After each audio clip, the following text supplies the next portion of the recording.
Merci Adeline pour la présentation de cette météo du week-end qui s'annonce radieuse. À présent, coup de projecteur sur deux de nos plus beaux départements français, la Charente et la Dordogne. Deux départements au visage multiple avec des atouts mais aussi certains défis à relever. Un reportage signé Jeanne Talon et Capitaine Lucien. Partons à la découverte de deux joyaux du sud-ouest français, la Dordogne et la Charente. Des territoires riches d'opportunités à faire connaître et à développer. Sans surprise, c'est le cognac qui fait la grande fierté de la Charente. Premier secteur exportateur de la filière vin et spiritueux, il génère pas moins de 4 milliards d'euros de chiffre d'affaires annuel et 18 000 emplois directs et indirects. De son côté, la Dordogne ne manque pas d'atouts. Avec plus de 619 châteaux et 382 demeures, elle est surnommée le département aux 1001 châteaux et attire 5 millions de touristes chaque année.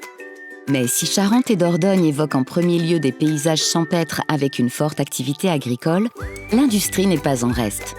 De l'usine du futur au cluster de mobilité verte, le monde de demain se construit ici.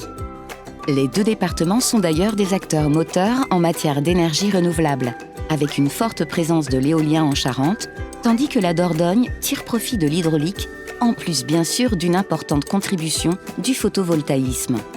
Le saviez-vous ? La Charente est un acteur majeur du secteur audiovisuel français. Avec plus de 450 entreprises, 30 structures de bande dessinée, des plateaux de tournage, des studios de jeux vidéo, elle dispose du premier fonds d'aide régionale à la production d'animation et constitue le deuxième pôle de production animée en France après Paris. La Dordogne séduit par sa gastronomie avec des produits iconiques tels que le foie gras ou les vins de Bergerac. 50% de sa production agricole est d'ailleurs placée sous signe officiel de qualité.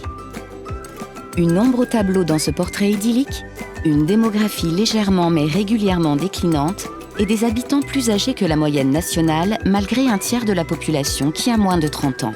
Une situation qui pose des défis en termes de santé publique avec une densité médicale assez faible tant pour les spécialistes que pour les généralistes, ce qui pose également la question de l'attractivité pour les jeunes.